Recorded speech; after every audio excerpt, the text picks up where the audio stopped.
বলছি চট্টগ্রাম বিশ্ববিদ্যালয় থেকে, রিপ্রেজেন্ট করছি বাংলাদেশ জাতীয়তাবাদী ছাত্র দলকে।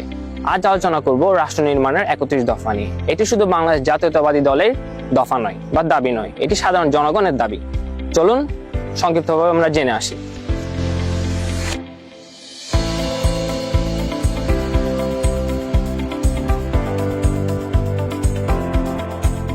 জনাব তারেক রহমানের 31 দফার প্রথম দফা হচ্ছে সংবিধান সংস্কার কমিশন গঠন করা। দফা 2 হলো সম্প্রীতিমূলক সমন্বিত রাষ্ট্রসত্তা প্রতিষ্ঠা ও জাতীয় সমন্বয় কমিশন গঠন।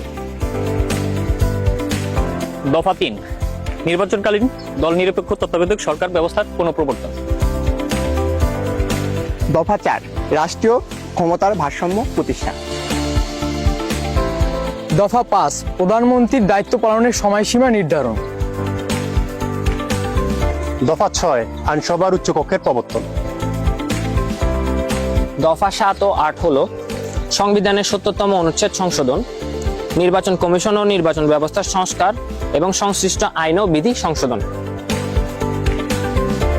দফা 9 হচ্ছে স্বচ্ছতা নিশ্চিতকরণে সকল রাষ্ট্রীয়, সাংবিধানিক ও সংবিধিবদ্ধ প্রতিষ্ঠানের পুনর্গঠন। দফা 10 হচ্ছে জুডিশিয়াল কমিশন গঠন, সুপ্রিম জুডিশিয়াল কাউন্সিল পুনর্গঠন এবং সংবিধানের আলোকে বিচারপতি নিয়োগ আইন প্রণয়ন করা।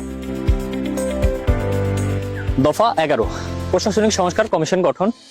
দফা 12 মিডিয়া কমিশন গঠন। দফা 13 দুর্নীতি প্রতিরোধে দৃশ্যমান ও কার্যকর ব্যবস্থা গ্রহণ এবং ন্যায়পাল নিয়োগ। দফা 14 সর্বস্তরে আইন শাসন ও মানবাধিকার প্রতিষ্ঠা করা। দফা 15 অর্থনৈতিক সংস্কার কমিশন গঠন। দফা 16 ধর্মীয় স্বাধীনতা সর্বোচ্চ নিশ্চয়তা করা। দফা 17 মুদ্রাস্ফীতি বিবেচনায় শ্রমের ন্যায্য মজুরি নিশ্চিত করা।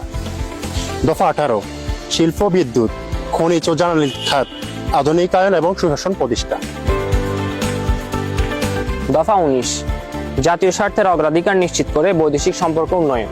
দফা 20 প্রতিরক্ষা বাহিনীকে সকল বিতর্কের ঊর্ধ্বে রাখা। দফা 21 বিকেন্দ্রীকরণের লক্ষ্যে স্থানীয় সরকার প্রতিষ্ঠানগুলো স্বশাসিত ও ক্ষমতাবান করা।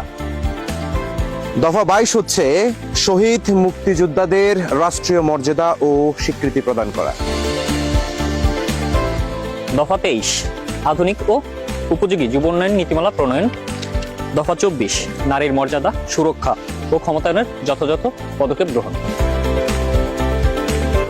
দফা 25 চাহিদা জ্ঞানভিত্তিক শিক্ষা ব্যবস্থা বাস্তবায়নের মাধ্যমে ভবিষ্যতের চ্যালেঞ্জ মোকাবেলার সক্ষম শিক্ষিত জনগোষ্ঠী গড়ে তোলা। দফা নাম্বার 26 সবার জন্য স্বাস্থ্য, এই নীতির বাস্তবায়ন করতে হবে। দফা 27 কৃষকের উৎপাদন ও বিপণন সুরক্ষা দিয়ে কৃষি পণ্যের ন্যায্য মূল্য নিশ্চিত করা। দফা 28 সড়ক ও রেল নৌপথের আধুনিকায়ন ও বহুমাত্রিক যোগাযোগ ব্যবস্থা করা। দফা 29 জলবায়ু পরিবর্তনজনিত সংকট ও প্রাকৃতিক দুর্যোগ মোকাবেলায় কার্যকর পদক্ষেপ ও নদী শাসন ও খাল খননের উদ্যোগ গ্রহণ করা। দফা 30 হলো তথ্য ও যোগাযোগ প্রযুক্তি, মহাকাশ গবেষণা এবং আণবিক শক্তির উন্নয়ন ও সর্বোত্তম ব্যবহার নিশ্চিত করা। দফা 31 যুগ যুবককে পরিকল্পিত পরিবেশ বান্ধব আবাসন এবং নগরায়ন নীতিমালা প্রণয়ন ও বাস্তবায়ন। এ হলো আমাদের রাষ্ট্রীয় মেরামতের 31 দফা। আন্দোলনের সময় স্বৈরাচার হাসিনার সময় একটা স্লোগান খুব জনপ্রিয়তা ছিল, সেটা কি ছিল? বাংলাদেশ যাবে কোন পথে, ফয়সালা হবে রাজপথে। আমাদের আগামী নায়ক তারেক রহমানের এই স্লোগানটা খুবই জনপ্রিয়তা ছিল। এই স্লোগানটা ছিল দেশের মাটি ও মানুষের মনের স্লোগান, যে বাংলাদেশ যাবে কোন পথে, ফয়সালা হবে রাজপথে। এখন স্বৈরাচার পতন হয়ে গিয়েছে, আন্দোলন সংগ্রাম করে আমরা সফল হয়েছি। এখন আমাদের কাজ হলো এই দেশটাকে গড়ে তোলা। কিন্তু আমরা এই দেশটাকে কিভাবে গড়ে তুলবো? 31 দফার মাধ্যমে। আর 31 দফা বাস্তবায়ন করাই হলো বাংলাদেশ রক্ষার, বাংলাদেশ গড়ে তোলার মূল লক্ষ্য। ধন্যবাদ সবাইকে। বাংলাদেশ জিন্দাবাদ। শহীদ জিয়া অমর।